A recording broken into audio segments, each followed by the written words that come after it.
Très chers amis, bonjour. Nous arrivons cette semaine dans la paracha d'Evarim avant la pause estivale pour l'envoi de ces vidéos de commentaires sur la paracha. Et comme vous le savez, à l'issue de cette paracha d'Evarim, à l'issue de ce Shabbat, nous allons rentrer directement dans Tisha B'Av.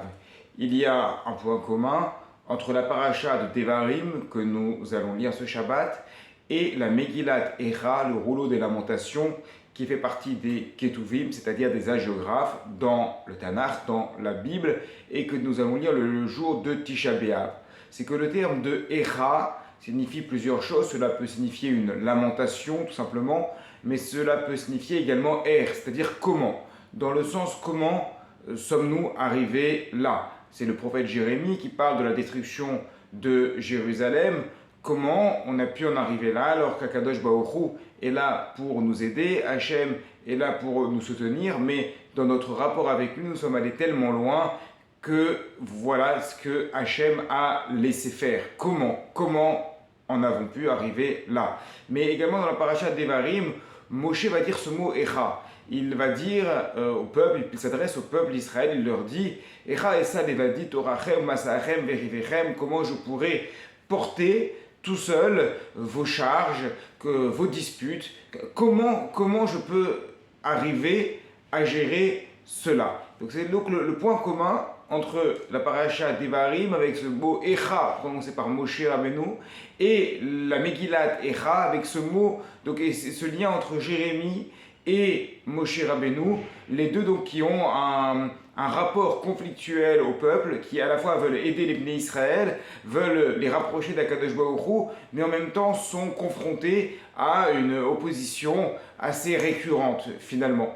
On peut revenir également en arrière à propos du Midrash, au début de la paracha Matot, qui dit que Moshe Rabbeinu, s'il voulait, il aurait pu vivre plus longtemps, il aurait peut-être même pu aller en Eretz Israël. Comment cela? Parce que Hachem lui avait dit que sa mort dépendait de la guerre contre Midian, donc il est question à la fin du livre de Bamidbar. Il lui a dit, tu vas faire la guerre contre Midian, et après tu rejoindras ton peuple, c'est-à-dire après tu quitteras ce monde. Or le Midrash remarque qu'il ne lui est pas dit, tu dois tout de suite, maintenant, à l'instant où je te parle, faire la guerre contre Midian. Donc Moshe Rabbeinu avait la possibilité de laisser cette mitzvah pour plus tard, de rentrer avec les Bnei Israël sur la terre d'Israël et de faire plus tard la guerre contre Midian. Et pourtant, il ne l'a pas fait. Pourquoi cela? Alors la première réponse, la plus évidente, comme le note le Divrei Yoel, c'est que Moshe Rabbeinu ne tergiverse pas avec les ordres d'Akadosh Baruch Hu. Si Hachem lui dit fais la guerre avec Midian et après tu rejoindras ton peuple, lui il ne cherche pas à dire ah mais tu ne m'as pas dit de faire tout de suite, peut-être que je peux repousser à plus tard, etc.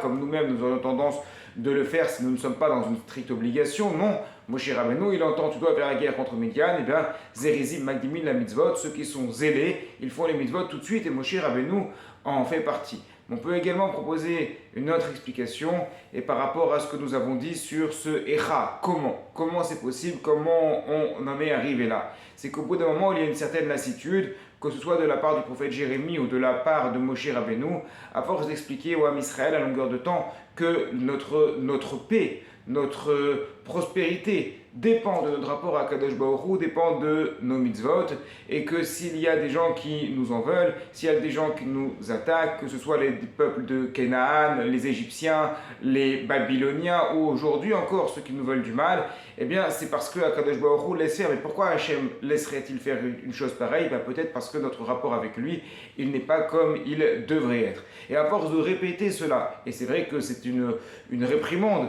qui est récurrente à la fois dans la Torah, à la fois dans les livres bibliques, par l'intermédiaire des prophètes, au bout d'un moment, il y a une certaine lassitude. Alors Moshe Rabbeinu, il dit Echa, comment je pourrais supporter ça tout seul, complètement? Donc au bout d'un moment, ça y est, mon temps, il est arrivé, je vais laisser la place à Yehoshua, j'ai fait le maximum que je pouvais. Donc nous, aujourd'hui, nous bénéficions de l'enseignement pendant 80 ans de Moshe Rabbeinu, nous bénéficions de l'enseignement de Irmia, du prophète Jérémie, de tous les enseignements des prophètes qui nous appellent et qui nous ont toujours appelés à une introspection, notamment dans cette période particulière à l'approche de Tisha B'Av, que nous réfléchissions sur nous-mêmes, comment nous en sommes arrivés là. Et il ne s'agit pas que de se lamenter ou de se plaindre, mais de tirer des leçons pour progresser, pour se rapprocher d'Akadosh Baruch Hu et Bimera Ve'amenu, pouvoir revoir le prochain Bet Amikdash, Bezrat Hashem, à Yerushalayim. Shabbat Shalom à toutes et à tous.